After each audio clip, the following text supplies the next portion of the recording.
خداوند کریم کی طرف سے جب غضب آئے گا تو اللہ پاک کا اعلان ہے پھر وہ برا نیکی کرنے والا بھی نہیں بچے گا، وہ بیچ میں آئے گا۔ اس نے منع کیوں نہیں کیا، وہ رکاوٹ کیوں نہیں کرتا تھا؟ یہی وجہ ہے کہ آج ہم لوگ نہیں کرتے، لوگ کہتے ہیں کہ ہمیں کیا لینا، کوئی جس طرح کر رہا ہے وہ کرتا رہے۔ فرمایا یا بنیا کی مشغلہ، نماز کو قائم کر، وامر بالمعروف وانہی عن المنکر، برائی سے منع کرتا رہے، نیکیوں کا حکم کرتا رہے۔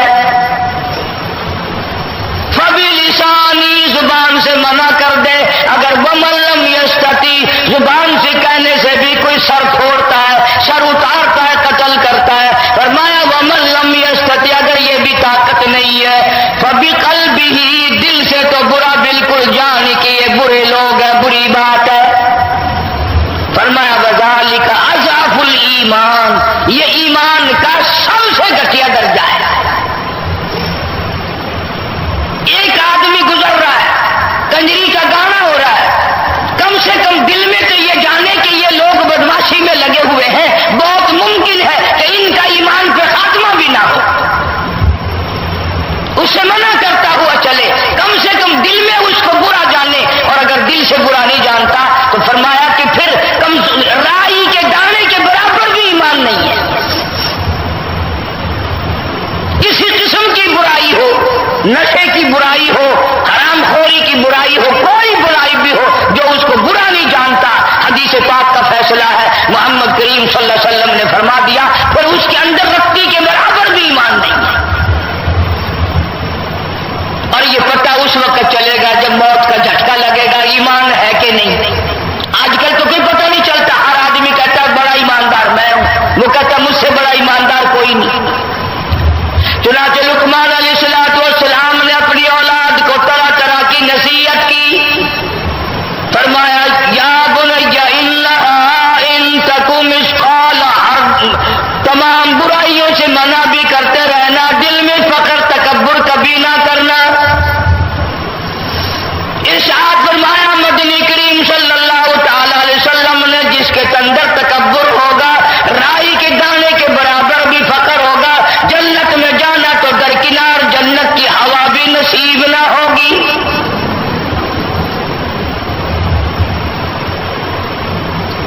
حسن و جمال کا تکبر، دولت کا تکبر، اپنی عبادت کا تکبر، یہ ساری چیزیں اللہ کو ناپسند ہیں۔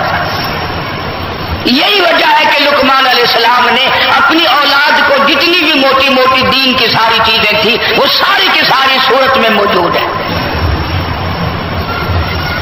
یوں فرمایا ایسا نہ کر کہ قیامت کے دن تجھے مصیبتوں کا سامنا کرنا پڑے۔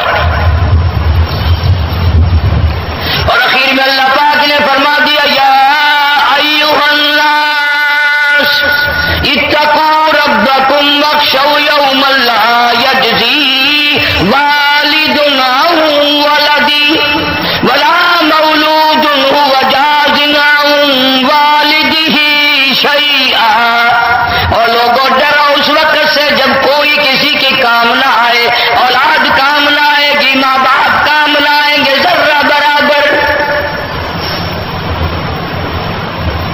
ایک صحابی نے عرض کیا یا رسول اللہ صلی اللہ علیہ وسلم قیامت کب آئے گی، قیامت کب قائم ہوگی؟ فرمایا من مات فقد قام قیامت او کما قال، فرمایا جو مرد جس کی موت آ گئی اس کی قیامت بھی آ گئی، جس کی موت آ گئی سمجھو اس کی قیامت بھی آ گئی۔ مختلف سوالات کیا کرتے تھے صحابہ اکرام۔ ایک صحابی نے سوال کیا یا رسول اللہ قیامت کب آئے گی؟ جلال آ گیا کالی کملی والے صلی اللہ علیہ وسلم کو، فرمایا قیامت پوچھ رہے ہو، کیا تیاری کر رکھی ہے قیامت کی؟ جو انتظار ہو رہا ہے قیامت کا، کیا تیاری کر رکھی ہے؟ اب نبی کے جلال کو صحابہ سمجھتے تھے نا، اور کون سمجھ سکتا ہے؟ فوراً عرض کیا صحابی نے یا رسول اللہ میرے پاس اللہ اور اس کے رسول کا نام ہے قیامت کے لیے، اور میرے پاس کچھ نہیں ہے۔ اللہ کی محبت ہے، اس کے پیغمبر کی محبت ہے، میرے پاس قیامت کا یہ سامان ہے۔ حضور اکرم صلی اللہ علیہ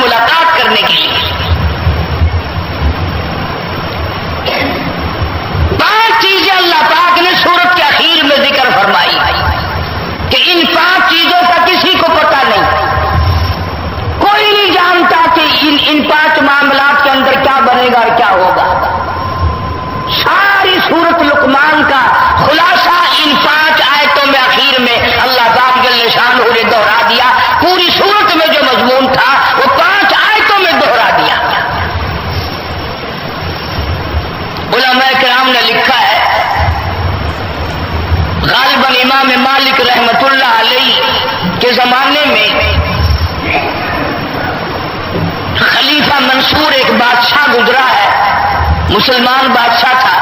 اللہ اکبر. اس کے دل میں یہ بڑی حسرت تھی، بڑی تمنا تھی، بڑی آرزو تھی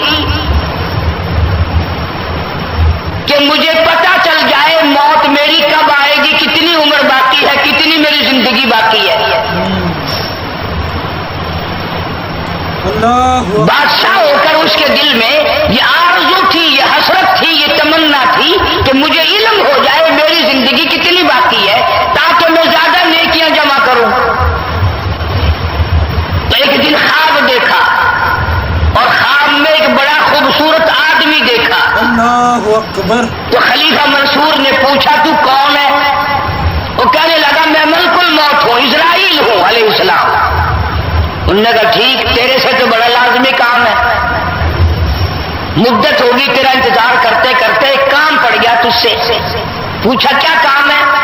کہ تو ہی تو موت کا جھٹکا لگائے گا، تو ہی تو ملک الموت ہے، ذرا بتا تو صحیح میری عمر کتنی باقی ہے، میری زندگی کتنی باقی ہے. حضرت اسرائیل علیہ السلام نے اس کو یوں 5 انگلیاں دکھا دی اور غائب ہو گئے. 5 انگلیاں دکھا دی. اب بادشاہ بڑا پریشان، بڑا حیران کہ 5 سے کیا مطلب؟ 5 گھنٹے مراد ہے، 5 دن مراد ہے، 5 مہینے مراد ہیں. صبح اٹھ کر کے لوگوں سے تعبیر پوچھنی شروع کی خواب کی کہ میں نے ایسے ایسے خواب دیکھا ہے، اس 5 کا کیا مطلب؟ آج کل کا زمانہ اگر ہوتا تو یوں کہہ دیتے لوگ اس سے مراد 5 تن پاک ہے، 5 تن سے جا کے پوچھ لے. لیکن وہ اور زمانہ تھا. خلیفہ منصور نے جب صبح ایک سے پوچھا، وہ بڑا کڑوے مزاج کا مولوی تھا، تو کہنے لگا بس جی تیاری کرو، 5 گھنٹے رہ گئے. انہوں نے کہا یار تو نے تو بالکل ہی دم نکال دیا. پھر ایک اور سے پوچھا، اس نے کہا جی 5 دن باقی رہ گئے. پھر ایک اور سے پوچھا، اس نے کہا جی نہیں اتنا جلدی نہیں، بلکہ 5 مہینے مراد ہے، 5 مہینے آپ ٹھیک ٹھاک زندہ رہیں گے. پھر ایک اور سے پوچھا، اس نے کہا جی 5 سال آپ کہیں نہیں جاتے، 5 سال تک ٹھیک ٹھاک ہے آپ. پوچھتا پوچھتا پھر یہ جو سرکاری مولوی ہوتے ہیں نا، ان کی حیثیت کچھ اور ہوا کرتی ہے. وہ بادشاہوں کو خوش رکھتے ہیں، جبھی تو بادشاہوں سے دولت مارتے ہیں. وہ کہنے لگا جی واہ واہ، کسی نے 5 گھنٹے کہے، کسی نے 5 مہینے کہے، 5 دن کہے، 5 سال کہے. اصل تعبیر تو میں بتاؤں گا، 500 سال آپ کہیں نہیں جاتے. جب تک ایسی بات نہ کرو بادشاہ خوش نہیں ہوتے نا. مطلب کی بات کرو تو ہر بڑا آدمی خوش ہوتا ہے. یہ جتنے بڑے بڑے دولت مند افسر، یہ بڑے بڑے امیر لوگ ہوتے ہیں نا، اگر ان کے سامنے بیٹھ کے شریعت کی بات کرو، قرآن کی بات کرو، ایسے سنیں گے جیسے پتھر سن رہا ہو. ہاں نہ کچھ نہیں کریں گے. اور جب ان کے مطلب کی بات کرو گے یوں انگڑائی لے گا جیسے جنگل میں شیر انگڑائی لیتا ہے. ہاں کیا فرما رہے تھے آپ؟ جو مطلب کی بات ہوگی وہ سنائی دے جائے گی. قرآن کی بات نہیں سنے گا، نبی پاک صلی اللہ علیہ وسلم کے فرمان کی بات نہیں سنے گا. اور جس نے 500 سال کا نام لیا نا، بادشاہ بڑا خوش ہوا. انہوں نے کہا لو جی 500 سال کی گارنٹی مل گئی، بڑی دیر میں آئیں گے 500 سال، اتنا مزے کریں پھر دیکھی جائے گی جو کچھ ہوگی. نگر تسلی پھر بھی نہ ہوئی کہ یہ 500 سال کہنے والا کبھی پیسے لینے کے لیے نہ مار رہا ہوگا. تو سارا دولت کا چکر تو ہوتا ہے. وہ چلتے چلتے امام مالک رحمت اللہ علیہ کو بلا لیا اور بلا کے پوچھا کہ مجھے تو مولویوں نے مار دیا، جو کسی نے تو میری جان ہی نکال دی کہ 5 گھنٹے رہ گئے. خیر وہ گھنٹے تو گزر گئے. کسی نے 5 دن کا کہا میری جان نکلنے کو ہو رہی ہے، کسی نے 5 مہینے کا بتایا، کسی نے 5 سال کا بتایا، کسی نے 500 سال کا نام لے دیا. امام مالک رحمت اللہ علیہ فرمانے لگے سب کے سب نے جھوٹ بولا. 5 گھنٹے بھی مراد نہیں، 5 دن بھی مراد نہیں، 5 مہینے بھی مراد نہیں، 500 سال بھی نہیں، بلکہ اسرائیل علیہ السلام نے 5 انگلیاں تجھے دکھائی. اس کا یہ مطلب ہے سورۃ لقمان کی آخر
اس لیے اللہ والے ہر جمعرات کو زیادہ سے زیادہ عبادت کرتے ہیں، کئی صبح کو قیامت قائم نہ ہو جائے۔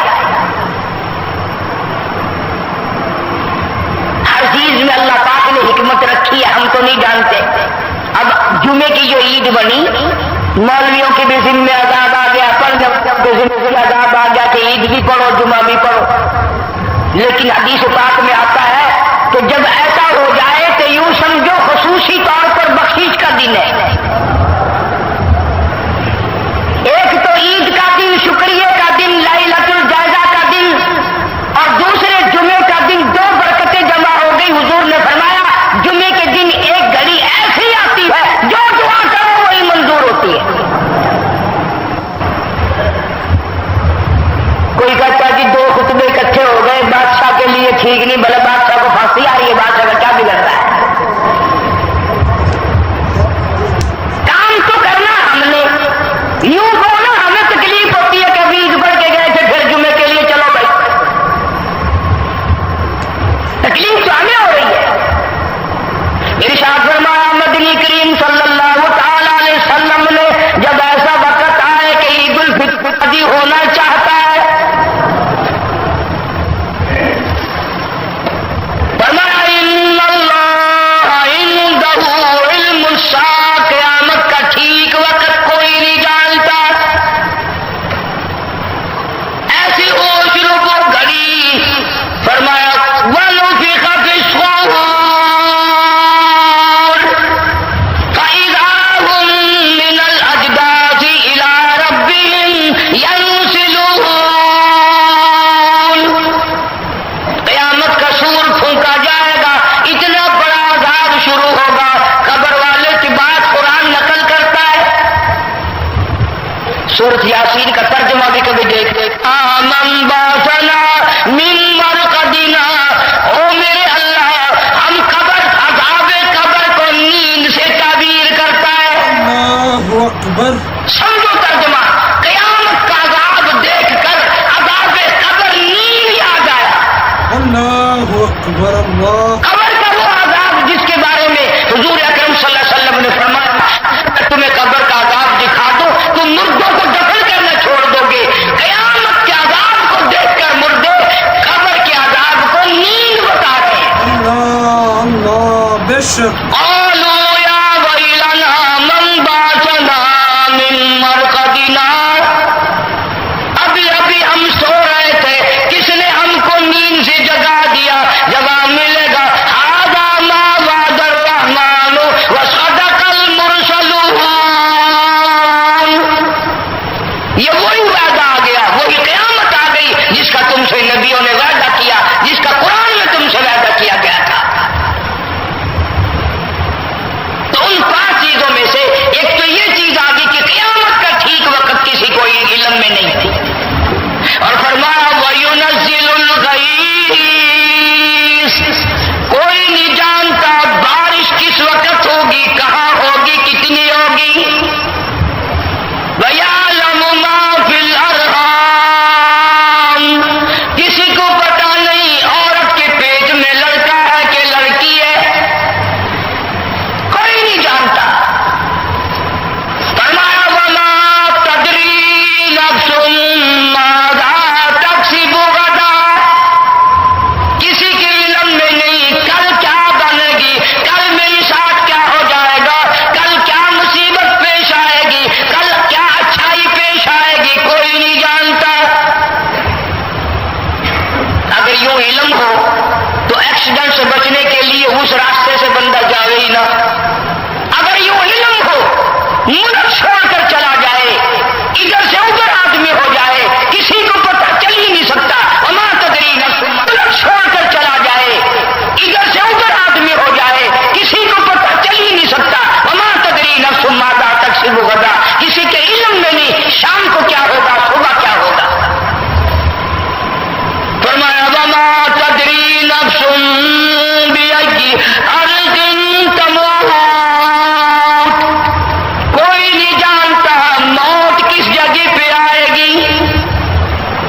کسے معلوم ہے سمندر میں آئے گی، خشکی میں آئے گی، ہوائی جہاز میں آئے گی، یا زمین پہ آئے گی، آپریشن روم میں موت آئے گی، یہ تڑپ تڑپ کر سڑک پہ ایکسیڈنٹ میں موت آئے گی، یا بیوی بچوں کے سامنے تڑپ تڑپ کے مرنا پڑے گا، بنگلہ دیکھتے ہوئے موت آئے گی، یا کوٹھی کو دیکھتے ہوئے موت آئے گی، یا خدا بند کریم کا قرآن دیکھتے ہوئے موت آئے گی، کلمہ پڑھتے ہوئے موت آئے گی، یا شراب پیتے ہوئے موت آئے گی، اللہ کی ذات جانتی ہے۔ فرمایا وما تدری نفس بأي أرض تموت، اسی لیے حکم ہے کہ چلتے پھرتے اٹھتے بیٹھتے لا الہ الا اللہ محمد الرسول اللہ کی عادت بناؤ، مزاج بناؤ، طبیعت بناؤ، تاکہ دم نکلتے وقت بغیر سوچے منہ سے کلمہ نکل جائے۔ جو فرمایا من قال لا الہ الا اللہ دخل الجنہ او کما قال النبی صلی اللہ علیہ وسلم، حضور نے فرمایا جس آدمی کا آخری لفظ دنیا میں لا الہ الا اللہ محمد رسول اللہ ہو، حضور فرماتے میں ضامن ہوں وہ جنت میں جائے گا۔ تب بد نصیب لوگ ہم ہیں، گالیاں منہ سے نکلتے ہوئے موت آ رہی ہے، گیت گاتے ہوئے موت آ رہی ہے، پتہ نہیں دنیا کی کیا کیا گپیں کرتے ہوئے موت آ رہی ہے، بے ہوشی میں موت آ رہی ہے، کلمہ نصیب نہیں۔ فرمایا ان اللہ علیم خبیر، ان ساری چیزوں کے جاننے والا میں ہوں، میرے سوا کوئی نہیں۔ کیوں؟ اس لیے قیامت کے دن بھی میرا اعلان ہوگا لمن الملک اليوم، ہے کوئی بادشاہ آج دم مارنے والا؟ کون حکمراں ہے؟ آؤ سامنے بادشاہ، کہاں گئے؟ فرمایا للہ الواحد القہار، میں خدا کی بادشاہت ہے، قیامت میں بھی بعد میں بھی پہلے بھی میری بادشاہ چلتی ہے۔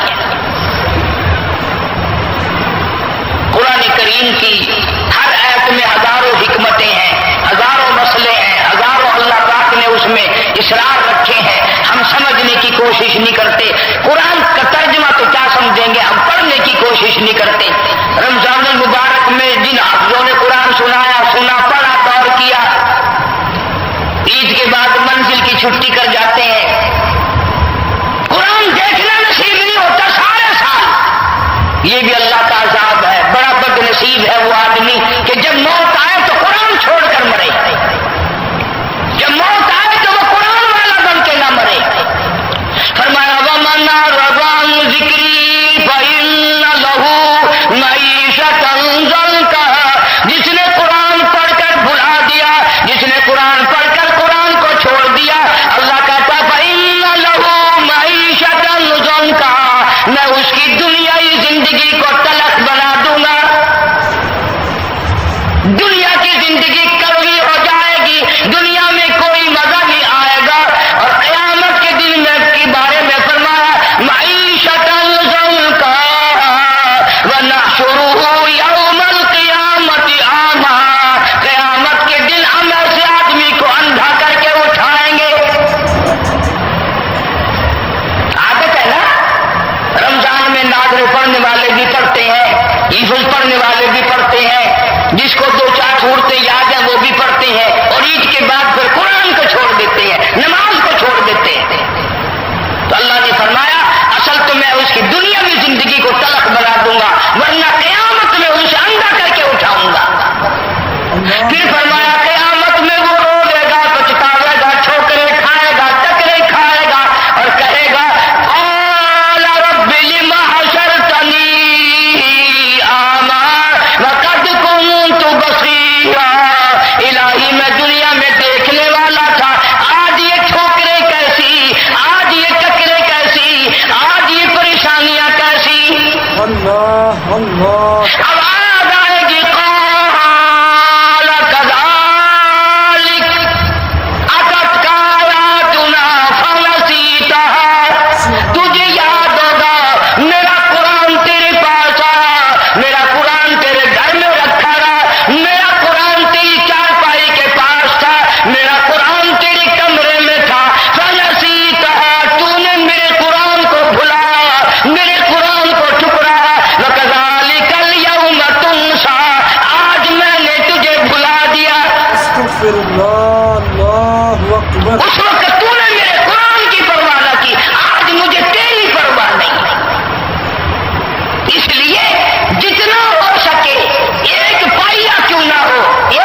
تو لہذا قرآن کو چھوڑنے والے ہو کے نہ مرو، بے نماز بن کے نہ مرو۔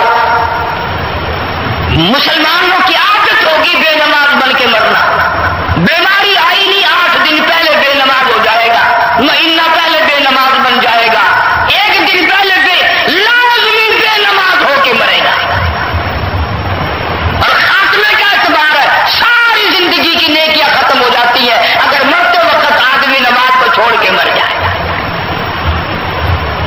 مولانا محمد یوسف صاحب سب کا جو رحمۃ اللہ علیہ تبلیغی جماعت کے امیر، شیخ الحدیث مولانا محمد زکریا صاحب رحمۃ اللہ علیہ کے داماد تھے۔ شیخ الحدیث صاحب نے خود لکھا ہے کہ میری بیٹی تھی اور مولانا محمد یوسف صاحب رحمۃ اللہ علیہ کی گھر والی تھی، اتنی بیمار لیٹے لیٹے سر کے اشارے سے نماز پڑھ رہی تھی، رکوع کا اشارہ کیا تو زندہ تھی، تھوڑا سا زیادہ اشارہ سجدے کا کیا، اسی میں جان نکل گئی، سجدے کے اشارے میں جان نکل گئی، سجدے کے اشارے میں موت آ گئی۔ کیا خوش نصیب ہیں وہ لوگ جن کی موت سجدے میں آ جائے، کتنا خوش نصیب ہے وہ آدمی جس کی موت قرآن پڑھتے ہوئے، درود پاک پڑھتے ہوئے موت آ جائے۔ جب یہ فکر ہوگا، جب یہ طبیعت میں لگن ہوگی تو استغفار کی عادت ڈالو، درود پاک کی عادت ڈالو، کلمہ طیبہ کا ورد کرو، چلتے پھرتے اٹھتے بیٹھتے، ایک تو نیکیاں بڑھیں گی، اعمال بڑھیں گے، اور ایک مرتے وقت کلمہ نصیب ہو جائے گا۔ اللہ تعالی ہم سب کو آخری وقت میں کامیاب فرمائے اور ایمان کے ساتھ ہم سب کا خاتمہ بالخیر فرمائے۔ وآخر دعوانا الحمدللہ رب العالمین۔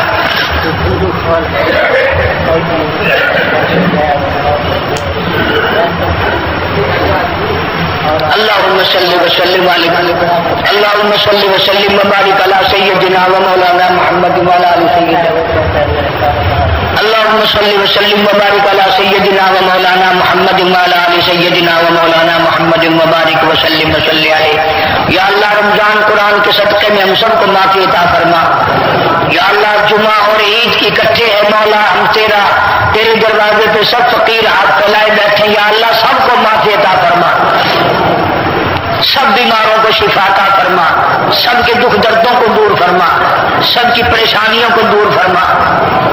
حاجی صاحب بتا رہے ہیں کوئی ساتھی بندو خان ایکسیڈنٹ میں فوت ہو گیا، اللہ تعالیٰ مرحوم کی مغفرت فرمائے۔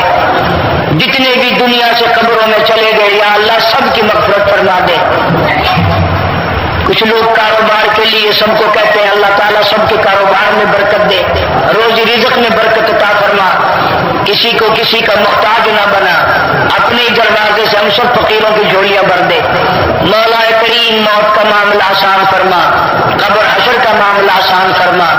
یا اللہ سارے پاکستان پہ کرم فرما، ہندوستان، کشمیر، قبرص، فلسطین کے مسلمانوں پر رحم اور فضل فرما۔ یا اللہ کافر بہت سرکشی کر رہے ہیں، کفر کو ذلیل و خوار کر دے، مسلمانوں کی ذہن سے نصرت اور اعانت فرما، تمام عالم کے مسلمانوں کی جان، مال، عزت، آبرو اور ایمان کی حفاظت فرما، کلمے اور ایمان والی موت عطا فرما۔ ہم سب کو، ہماری اولاد کو نماز قرآن کا شوق عطا فرما، ہمارے گھروں کو نماز اور قرآن سے آباد فرما۔ یا اللہ ہمارے گھروں میں خیر و برکت عطا فرما، ہماری اولاد کو نیک صالح بنا، بے اولاد کو اولاد عطا فرما۔ یا اللہ جن کے لیے خرچے کی تنگی ہے اپنے فضل و کرم سے اپنے خزانے سے وسعت عطا فرما۔ یا اللہ پوری دنیا کے مسلمانوں پہ کرم فرما، جتنے عمرے کے لیے گئے ہوئے ہیں، حج کے لیے جا رہے ہیں، اللہ تعالیٰ سب کا قبول فرما، ان کی دعاؤں میں ہمارا بھی حصہ عطا فرما۔ ربنا آتنا فی الدنیا حسنۃ وفی الآخرۃ حسنۃ وقنا عذاب النار۔ دور کے نزدیک کے جتنے میرے مدرسے کے خدمت گزار ہیں، اللہ تعالیٰ مال و جان میں کروڑوں گنا خیر و برکت عطا فرما۔ یا اللہ جو بیمار ہے اللہ پاک ان کو شفائے کاملہ عاجلہ مستمرہ عطا فرما، دور کے ہوں، نزدیک کے ہوں، اسپتالوں میں ہوں، گھروں میں ہوں، یا اللہ سب کی بگڑی بنا دے، سب کی پریشانیوں کو دور فرما، مشکلوں کو آسان فرما۔ جیسا کہ میں نے عید کے خطبے کے بعد بھی دعا کے لیے کہا تھا، ایک عزیزہ لڑکی سندھ میں ہے، فالج کی تکلیف کی اطلاع ملی، اللہ تعالیٰ شفا کاملہ عاجلہ مستمرہ عطا فرما۔ یا اللہ پریشان حال کی پریشانیوں کو دور فرما، مصیبت زدہ کی مصیبت کو دور فرما، مولا ہم سب کو توبہ کی توفیق عطا فرما، استغفار کی توفیق عطا فرما، کلمے اور ایمان والی موت عطا فرما۔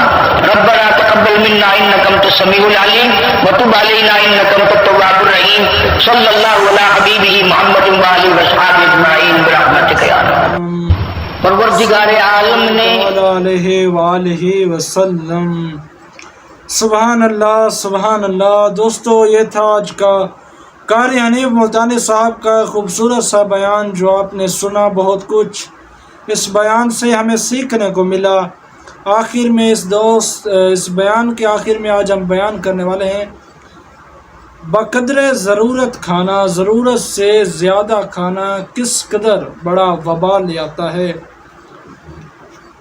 حضور زیادہ کھانا اعضائے بدن میں سستی پیدا کرتا ہے، جس کے باعث عبادات میں کوتاہی لازم ہے، اور یہ کوتاہی روحانی کمزوری اور ضعف و ناتوانی سلسلہ گناہ دراز کرنے کا سبب بن جاتی ہے، یعنی کہ اس سے گناہ بڑھنے کے امکانات بڑھ جاتے ہیں۔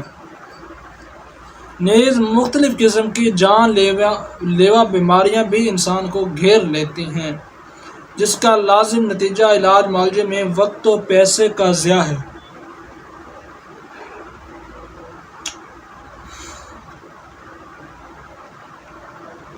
جب تک انسان حالت بھوک میں رہے، نفس مغلوب اور شیطان دور رہتا ہے، کسی سے بات کرنے کو دل نہیں چاہتا، اور تنہائی بھی اچھی لگنے لگتی ہے، لیکن جیسے ہی پیٹ میں کچھ پہنچتا ہے، نفس کی شرارتیں بے قابو اور وسواس شیطان کی یلغار ہو جاتے ہیں، زبان چہکنے لگتی ہے، کچھ الٹا سیدھا دیکھنے کی خواہش میں شدت آ جاتی ہے، اور دل خلوت کے بجائے اختیار جلوت کے لیے بےتاب نظر آتا ہے، اور پھر خود کو گناہ و فضول کاموں سے روکنا مشکل اور کبھی ناممکن ہو جاتا ہے۔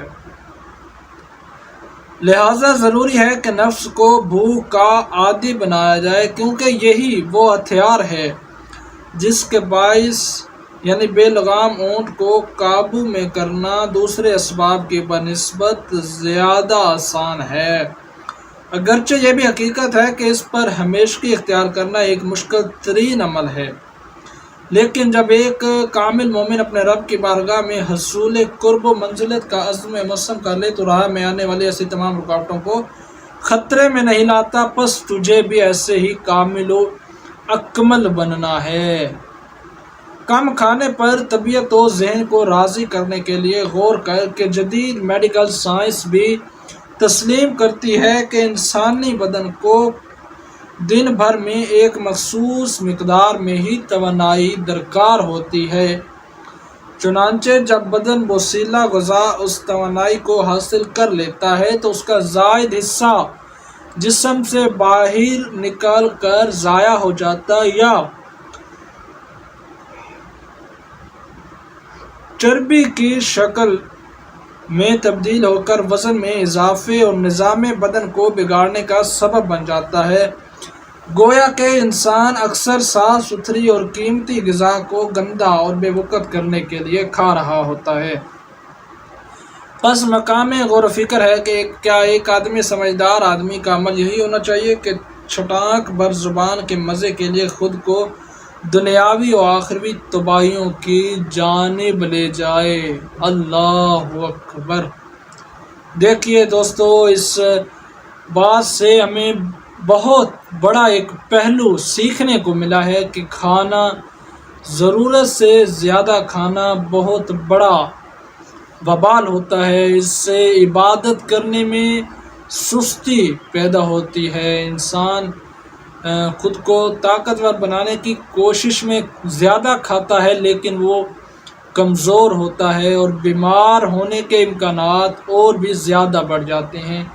اور حضور کا فرمان عالی شان ہے کہ اپنے پیٹ کو 3 چیزوں سے بھرو: نمبر 1 پانی، نمبر 2 ہوا، نمبر 3 کھانا۔ یعنی اپنے پیٹ کے 3 حصے کرو، ایک کو پانی پی کر پیٹ کو بھر دو، نمبر 2 کھانے کی مقدار کھاؤ اتنی کہ 1 حصہ پیٹ کا بھرے، اور نمبر 3 ہوا سے بھرے، یعنی ہوا سے مطلب خالی چھوڑ دے۔ اور اس کا بہت بڑا اجر ہے، اس کا بہت بڑا، میں کہوں گا کہ بہت بڑا یہ نیکیوں کی طرف بڑھنے کا ایک آپ کا قدم ہے، سٹیپ ہے۔ خیر دوستو، یہ تھا آج کا قاری حنیف ملتانی صاحب کا خوبصورت سا بیان جو آپ نے سنا۔ آخر میں کچھ باتیں، ضروری باتیں، پیاری باتیں جو میں نے آپ سے شیئر کی۔ آپ سے گزارش ہے اگر آپ چینل پر آئے ہیں تو چینل کو ضرور سبسکرائب کرتے جائیے، اگر ابھی تک نہیں کیا تو ضرور کیجیے۔ جزاک اللہ، تاکہ اسی طرح قاری حنیف ملتانی صاحب کے بیان آپ تک پہنچتے رہیں اور آپ بیان سنتے رہیں۔ جزاک اللہ، ہم پھر سے ملتے ہیں انشاءاللہ ایک نئے بیان کے ساتھ۔